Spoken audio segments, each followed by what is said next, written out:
മായും മാനുഷികമായും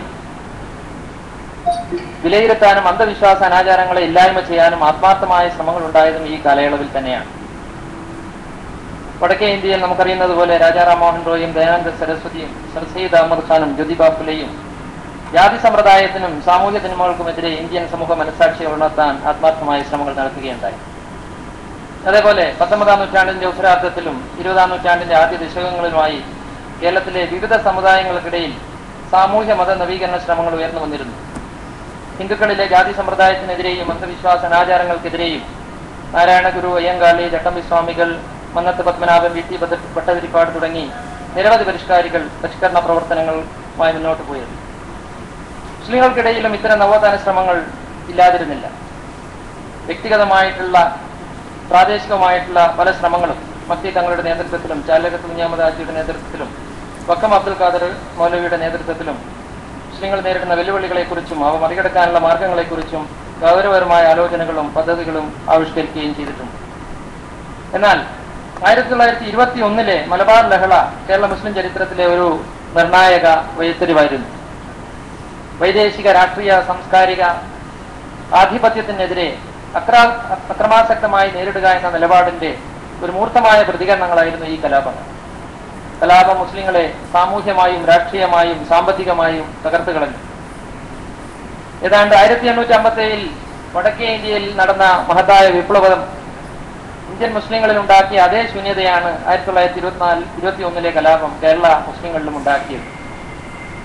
ഈ ഒരു പശ്ചാത്തലത്തിൽ അതിന്റെ ഉത്ഭവത്തെക്കുറിച്ച് നമുക്ക് ചിന്തിക്കേണ്ടിയിരിക്കുന്നു. കേരള മുസ്ലിം ഐക്യസംഘം 1921 കലാപാനന്തരം ഹതാശരായ മുസ്ലിങ്ങളുടെ ഉന്നമനം ലക്ഷ്യം വെച്ചാണ് ഉണ്ടാക്കിയിട്ടുണ്ടായത്. തങ്ങളുടെ സമുദായത്തെ കൊളോണിയൽ അവസരങ്ങൾ പരമാവധി ഉപയോഗപ്പെടുത്താനും ആധുനിക ശാസ്ത്രീയ വിജ്ഞാനം സ്വായത്തമാക്കാനും മുസ്ലിങ്ങളോട് ആവശ്യപ്പെടാനുള്ള ഒരു ശ്രമമായിരുന്നു ഐക്യസംഘത്തിന്റെ ഉത്ഭവത്തിന് നിധാനം. കൊടുങ്ങല്ലൂരിലെ ഈ മണ്ണിലാണ് ഐക്യസംഘം ആദ്യമായി രൂപം കൊള്ളുന്നത്. പഴയ കൊച്ചി രാജ്യത്തിന്റെ ഭാഗമായിരുന്നു അന്ന് കൊടുങ്ങല്ലൂർ. കേരളത്തിൽ ഇസ്ലാമിന്റെ സന്ദേശം ആദ്യമായി കടന്നു വന്ന കൊടുങ്ങല്ലൂരിൽ ശക്തമായ ഒരു മുസ്ലിം സമ്പന്ന വർഗവും സിദി മുഹമ്മദ്, അതുപോലെ മണപ്പാട്ട് കുഞ്ഞഹമ്മദ് ഹാജി തുടങ്ങിയ സമ്പന്നമായിട്ടുള്ള ഒരു വിഭാഗവും ആധുനിക വിദ്യാഭ്യാസം നേടിയ KM സിദി സാഹിബ്, അതുപോലെ മുഹമ്മദ് അബ്ദുറഹ്മാൻ സാഹിബ് തുടങ്ങിയ ആൾക്കാരുടെ സാന്നിധ്യവും മതപരിഷ്കർത്താക്കളായ മക്തി തങ്ങൾ, ഷെയ്ഖ് മാഹിൻ അമദാനി തങ്ങൾ തുടങ്ങിയ വ്യക്തിത്വങ്ങളുടെ പ്രവർത്തന കേന്ദ്രവും കൂടിയായിരുന്നു അന്ന് കൊടുങ്ങല്ലൂർ. എന്നാൽ മുസ്ലിം കുടുംബങ്ങൾക്കിടയിലും വ്യക്തികൾ തമ്മിലും നിലനിന്നിരുന്ന ശത്രുതയും അനൈക്യവും വഴക്കുകളും സാമൂഹ്യ പുരോഗതിക്ക് ഒരു വിലങ്ങുതടി സൃഷ്ടിക്കുക തന്നെ ചെയ്തിരുന്നു. ഈ ദുരവസ്ഥ മാറ്റിയെടുക്കുന്നതിന് ആത്മാർത്ഥമായി പ്രവർത്തിച്ച മഹത് വ്യക്തിത്വമായിരുന്നു ലജ്നത്തുൽ അഹമ്മദനിയുടെ സ്ഥാപകനായിട്ടുള്ള ഹമദാനി ഷെയ്ഖ്. 1921 കലാപാനന്തരം അഭയാർത്ഥിയായി കൊടുങ്ങല്ലൂരിലെത്തിയ KM മൗലവി സാഹിബ് ഹമദാനി ഷെയ്ഖിന്റെ പ്രവർത്തനങ്ങൾക്ക് പരിപൂർണ പിന്തുണ നൽകിയിരുന്നു. ഇതിന്റെ പരിണിത ഫലം എന്നോണമാണ് 1922 ഇവിടെ ഈ ഏറിയാട് വെച്ച് ഒരു യോഗം കൂടുകയും ആ യോഗത്തിൽ നിഷ്പക്ഷ സംഘം എന്ന പേരിൽ ഒരു സംഘം രൂപീകരിക്കുകയും ചെയ്തു. ജനാബ് ഹാജി കൊട്ടപ്പുറത്ത് സിദി മുഹമ്മദ് സാഹിബ് KM സിദി സാഹിബിന്റെ വന്യ പിതാവാണ്. മണപ്പാട്ട് പി കുഞ്ഞി മുഹമ്മദ് ഹാജി, പുത്തംവീട്ടിൽ KM കുഞ്ഞി മുഹമ്മദ് ഹാജി തുടങ്ങി 11 പേരടങ്ങിയ ഒരു കമ്മിറ്റിയാണ് ആ യോഗത്തിൽ വെച്ച് തിരഞ്ഞെടുക്കപ്പെട്ടത്. ഏറിയാട്ട് ചേർന്ന പ്രഥമ സമ്മേളനത്തിൽ ഹമദാനി തങ്ങൾ നന്മയെ ഉപദേശിക്കാനും തിന്മയെ തടയാനും ഈ സംഘം നിലനിൽക്കണമെന്ന് ഉദ്ഘോഷിച്ചു. കൊടുങ്ങല്ലൂരിലും പരിസര പ്രദേശങ്ങളിലും കക്ഷി വഴക്കുകളിൽ ഒരു പക്ഷം ചേരാതെ വഴക്കുകൾ പറഞ്ഞവസാനിപ്പിക്കുകയും നിഷ്പക്ഷ സംഘം ആത്മാർത്ഥമായ പരിശ്രമങ്ങൾ നടത്തിയത് കാരണം ഈ സംഘത്തിന് വലിയ ജനപിന്തുണ ലഭിക്കാനിടയായി. ഇതേ തുടർന്ന് അതേ വർഷം 1922 തന്നെ ഏറിയാട് വെച്ച് ചേർന്ന മറ്റൊരു യോഗത്തിൽ നിഷ്പക്ഷ സംഘത്തെ വിപുലീകരിച്ച് മുസ്ലിം ഐക്യസംഘം എന്ന ഒരു സംഘടനകൾക്ക് രൂപം നൽകുകയാണ് ഉണ്ടായത്. ഐക്യസംഘത്തിന്റെ വളർച്ചയുമായി ബന്ധപ്പെട്ട് സാമൂഹ്യ മതപരിഷ്കരണ പ്രസ്ഥാനം എന്ന നിലയിലുള്ള ഐക്യസംഘത്തിന്റെ പ്രവർത്തനങ്ങൾ ജനങ്ങളിലേക്ക് എത്തിച്ചത് പ്രസിദ്ധീകരണങ്ങളിലൂടെയും പ്രഭാഷണങ്ങളിലൂടെയും വാർഷിക സമ്മേളനങ്ങളിലൂടെയുമായിരുന്നു.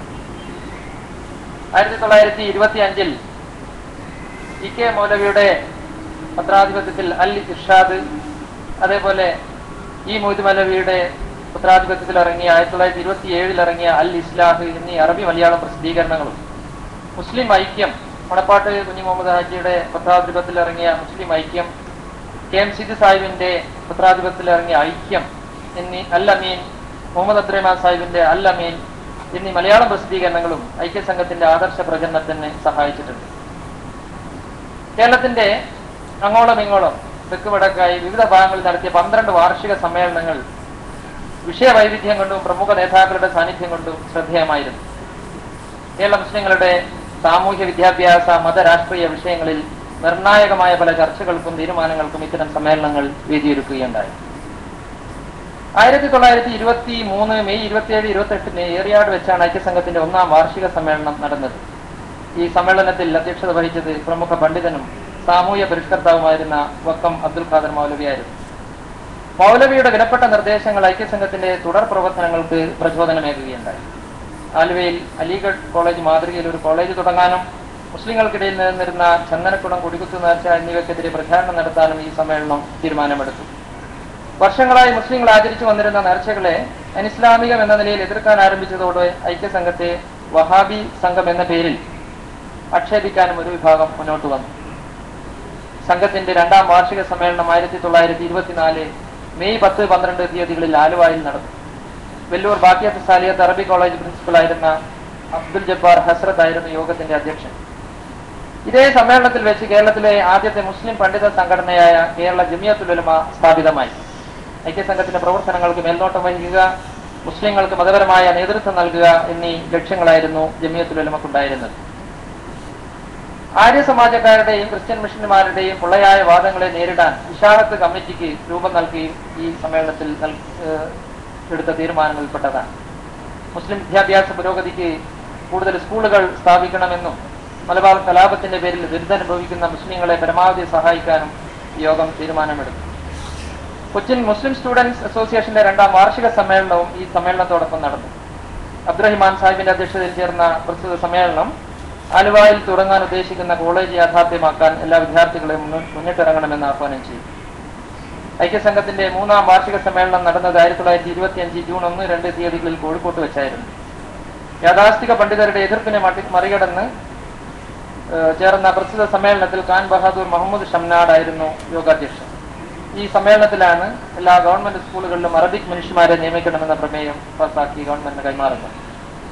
സംഘത്തിന്റെ 4ാം വാർഷിക സമ്മേളനത്തിന് വേദിയായത് തലശ്ശേരിയായിരുന്നു. 1926 മെയ് 15, 16 തീയതികളിൽ നടന്ന സമ്മേളനത്തിൽ അധ്യക്ഷത വഹിച്ചത് ബ്രിട്ടീഷുകാരനായ ഇസ്ലാമിക പണ്ഡിതൻ മൗലാന മുഹമ്മദ് മർമദൂബ് ഇക്താളായിരുന്നു. പ്രൗഢഗംഭീരമായ തന്റെ അധ്യക്ഷ പ്രസംഗത്തിൽ ആധുനിക ശാസ്ത്രവിജ്ഞാനം മുസ്ലിങ്ങൾക്ക് അന്യമല്ലെന്നും ഇസ്ലാമിക വിദ്യാഭ്യാസത്തിന്റെ അടിത്തറയിൽ നിന്നാണ് അതിന്റെ ഉത്ഭവമെന്നും അദ്ദേഹം സമർത്ഥിച്ചു.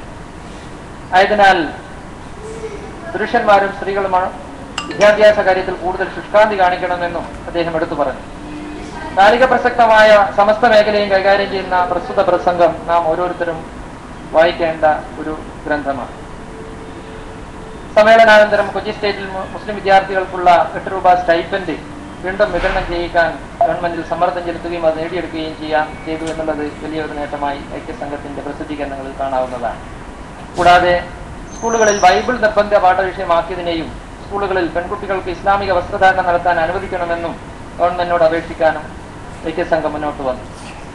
സംഘത്തിന്റെ 5ാം വാർഷിക സമ്മേളനം JDT ഇസ്ലാം പൂനെയിലെ മുഹമ്മദ് അലി എംഎയുടെ അധ്യക്ഷതയിൽ കണ്ണൂരിലാണ് നടന്നത്. മുസ്ലിം പിന്നോക്കാവസ്ഥയുടെ യഥാർത്ഥ മുഖം അനാവരണം ചെയ്യാൻ അദ്ദേഹം ശ്രമം നടത്തി. മുസ്ലിങ്ങളുടെ സാമ്പത്തിക സ്ഥിതി ചർച്ച ചെയ്യുന്നതിനായി സക്കാത്ത് സംവിധാനം കാര്യക്ഷമമാക്കാൻ അദ്ദേഹം ആഹ്വാനം ചെയ്തു. ഐക്യസംഘത്തിന്റെ 6ാം വാർഷിക സമ്മേളനം ഡോക്ടർ അബ്ദുൽ ഹക്കിന്റെ മദ്രാസ് പബ്ലിക് സർവീസ് കമ്മീഷൻ അംഗമായിട്ടുള്ള ഡോക്ടർ അബ്ദുൽ ഹക്കിന്റെ അധ്യക്ഷതയിൽ തിരൂരും, 7ാം സമ്മേളനം 1929 ഖാൻ ബഹാദൂർ PM മൊയ്തുവിന്റെ മലബാർ ഡിസ്ട്രിക്ട് ബോർഡ് അംഗമായിട്ടുള്ള PM മൊയ്തുവിന്റെ അധ്യക്ഷതയിൽ എറണാകുളത്തും, 8ാം വാർഷിക സമ്മേളനം 1930 തിരുവനന്തപുരത്തുമാണ് നടന്നത്. തിരുവനന്തപുരത്ത് നടന്ന 8ാം വാർഷിക സമ്മേളനത്തിൽ lieutenant colonel Abdul Hameed, Madras joint ഡയറക്ടറായിട്ടുള്ള ലഫ്റ്റനന്റ് കേണൽ അബ്ദുൽ ഹമീദ് ആയിരുന്നു സമ്മേളനത്തിന്റെ അധ്യക്ഷൻ. വളരെ സംക്ഷിപ്തമായിട്ട് സമയക്കുറവ് മൂലം ഞാൻ വെട്ടിച്ചുരുക്കുകയാണ്. മലപ്പുറത്തായിരുന്നു ഐക്യസംഘത്തിന്റെ 9ാം വാർഷിക സമ്മേളനം നടന്നത്. 1931 ഒക്ടോബർ 18, 19 തീയതികളിൽ നടന്ന സമ്മേളനത്തിൽ Khan Bahadur Zainuddin, north Malabar district session ജഡ്ജിയായിരുന്ന ഖാൻ ബഹാദൂർ സൈനുദ്ദീൻ ആയിരുന്നു അധ്യക്ഷത വഹിച്ചിരുന്നത്.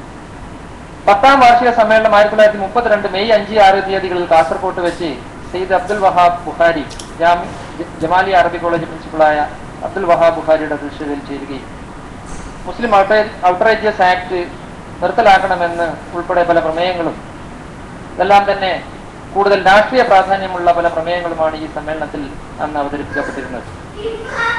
ഐക്യസംഘത്തിന്റെ 11ാം വാർഷിക സമ്മേളനം 1933 ഏറിയാട്ട് വെച്ച് പി പോക്കർ സാഹിബ്, മദ്രാസ് ഹൈക്കോടതി ജഡ്ജിയായിരുന്ന പി പോക്കർ സാഹിബിന്റെ അധ്യക്ഷതയിൽ ചേരുകയും അന്ന് അതേ സമ്മേളനത്തിൽ മുസ്ലിങ്ങൾക്കിടയിൽ ശാസ്ത്രീയ കൃഷി രീതി പ്രചരിപ്പിക്കുക എന്ന ലക്ഷ്യത്തോടെ ഒരു പ്രദർശനവും സംഘടിക്കപ്പെട്ടിരുന്നു.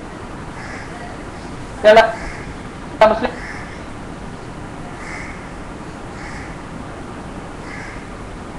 ഐക്യസംഘത്തിന്റെ 12ാമത്തെയും അവസാനത്തേതുമായ വാർഷിക സമ്മേളനം 1934 കാരക്കലയിൽ നിന്ന് നടന്നു. ജനാബ് സാഹിയിൽ നിന്നംഗം കേരള മുസ്ലിം മജ്ലിസിൽ ലയിക്കാൻ തീരുമാനിച്ചു. ഐക്യസംഘത്തിന്റെ 12 വർഷത്തെ പ്രവർത്തനങ്ങൾ വിലയിരുത്തുമ്പോൾ മുസ്ലിങ്ങൾക്കിടയിൽ ഐക്യമൂട്ടി ഉറപ്പിക്കാനും തർക്കങ്ങൾ രമ്യമായി പരിഹരിക്കാനും വിദ്യാഭ്യാസ പ്രചരണം നടത്താനും അന്ധവിശ്വാസ അനാചാരങ്ങൾ ഇല്ലായ്മ ചെയ്യാനും സാമ്പത്തിക അഭിവൃദ്ധിക്കായി പ്രയത്നിക്കാനും മതധാർമ്മിക ബോധം വളർത്താനും ലക്ഷ്യമിട്ടായിരുന്നു സംഘം പ്രവർത്തനം ആരംഭിച്ചിരുന്നത്.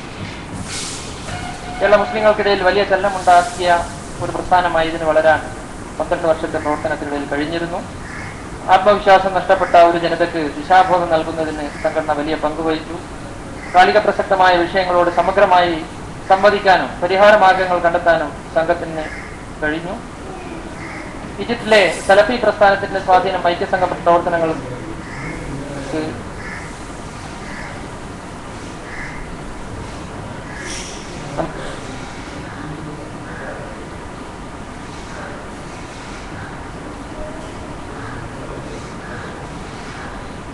നമുക്ക് ദർശിക്കാവുന്നതാണ്. കാരണം അന്ന് റഷീദ് ഹൃദയയുടെ നേതൃത്വം ഇറങ്ങിയ മുസ്ലിം ഐക്യസംഘം ഇവിടെ നടപ്പിലാക്കിക്കൊണ്ടിരുന്നത്. ആചാരാനുഷ്ഠാനങ്ങളെ ഖുർആനിന്റെയും സുന്നത്തിന്റെയും വെളിച്ചത്തിൽ വിലയിരുത്താനും കർക്കശയാക്കിയ പണ്ഡിതരുടെയും അനുയായികളുടെയും കടുത്ത എതിർപ്പുകൾ ഈ സംഘം നേരിടുകയും ചെയ്തു.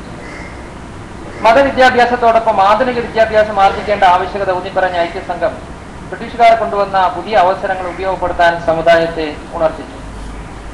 ഏറിയാട് മദ്രസ തുടങ്ങി നിരവധി മദ്രസകളും സ്കൂളുകളും സംഘത്തിന്റെ പ്രവർത്തന ഫലമായി ആരംഭിച്ചു. ആധുനിക വിദ്യാഭ്യാസത്തോടുള്ള സമുദായത്തിന്റെ ഉദാസീനത മാറ്റിയെടുക്കാൻ സംഘപ്രവർത്തനം ഏറെ സഹായകരമായിട്ടുണ്ട്. എന്നാൽ ആലുവായിൽ അലിഗർ മാതൃകയിൽ ഒരു കോളേജ് എന്ന സ്വപ്നം സഫലമാക്കാൻ പല കാരണങ്ങൾ കൊണ്ടും സംഘത്തിന് കഴിഞ്ഞിരുന്നില്ല. സ്ത്രീ വിദ്യാഭ്യാസ വിഷയത്തിലും പുരോഗമന കാഴ്ചപ്പാടായിരുന്നു സംഘത്തിനുണ്ടായിരുന്നത്. ആധുനിക വിദ്യാഭ്യാസത്തിന്റെ പ്രസക്തി അംഗീകരിക്കുമ്പോൾ തന്നെ ക്രിസ്തീയ മിഷണറിമാരുടെ മതപരിവർത്തന ശ്രമങ്ങളെ തടയിടാൻ സംഘം ശ്രമം നടത്തുകയുണ്ടായി.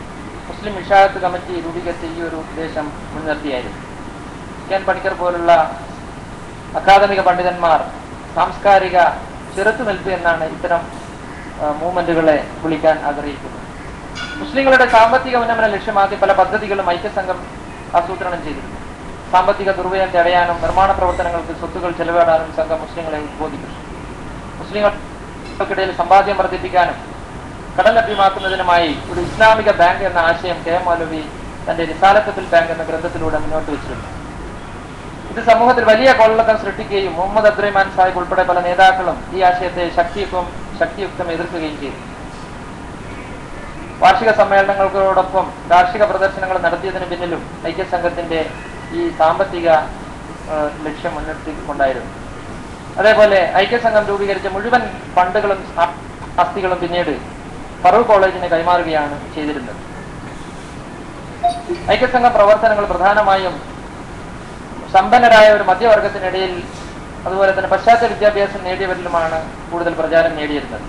യാഥാർത്ഥിക പണ്ഡിതരുടെ എതിർപ്പ് മൂലം സാധാരണക്കാരിൽ വലിയ സ്വാധീനമുണ്ടാക്കാൻ അന്നത്തെ കാലത്ത് സംഘത്തിന് കഴിഞ്ഞിരുന്നില്ല. ഐക്യസംഘത്തിന്റെ തകർച്ചയ്ക്ക് പ്രധാന കാരണമായി നേരത്തെ ഗംഗാധര സാർ ഇവിടെ സൂചിപ്പിച്ച കാര്യമാണ് നേതാക്കന്മാർ തമ്മിലുണ്ടായിരുന്ന രാഷ്ട്രീയ ചേരുവതിരി തന്നെയായിരുന്നു. മതസാമൂഹ്യ പരിഷ്കരണത്തിന് മുൻനിർത്തി തുടങ്ങിയ പ്രവർത്തനങ്ങൾ പിന്നീട് രാഷ്ട്രീയം കടന്നു വരാൻ തുടങ്ങിയതോടെ വലിയ ചേരിതിരിവുകൾ പ്രകടമാകാൻ തുടങ്ങി. പ്രധാനമായും മുഹമ്മദ് അബ്ദുറഹ്മാൻ സാഹിബും KMCD സാഹിബും രണ്ട് വ്യത്യസ്ത രാഷ്ട്രീയ നിലപാടുകൾ കൈക്കൊണ്ടതോടെ സംഘത്തിനകത്ത് അനൈക്യം ഉടലെടുക്കുകയും 1934 ഐക്യസംഘം മുസ്ലിം ലീഗിനോട് അനുഭവമുള്ള കേരള മുസ്ലിം മജ്ലിസിൽ ലയിക്കുകയുമാണ് ഉണ്ടാകുന്നത്. ഇത് സി സാഹിബിന്റെ നിലപാടുകൾക്കുള്ള അംഗീകാരമായി കരുതാവുന്നതാണ്. 1936 മുസ്ലിം മജ്ലിസ് മുസ്ലിം ലീഗിൽ ലയിക്കുകയാണ് ഉണ്ടായത്. ഞാൻ അവസാനിപ്പിക്കുകയാണ്. 1934 ഐക്യസംഘം പിരിച്ചുവിട്ടെങ്കിലും അത് ഉയർത്തിയ മുദ്രാവാക്യങ്ങളും ആശയങ്ങളും പിൽക്കാലത്ത് മറ്റ് പല മുസ്ലിം മത രാഷ്ട്രീയ വിദ്യാഭ്യാസ സംഘടനകൾ ഏറ്റെടുക്കുകയും കേരളത്തിൽ മുസ്ലിങ്ങൾക്ക് ഇന്ന് കാണുന്ന മുന്നേറ്റത്തിനും അത് ഉന്നമനത്തിനും ഹേതുവാകുകയും ചെയ്തിട്ടുണ്ട്. വർത്തമാനകാലത്ത് കേരള മുസ്ലിങ്ങൾ നേരിടുന്ന വെല്ലുവിളികളെ നേരിടാൻ ഐക്യ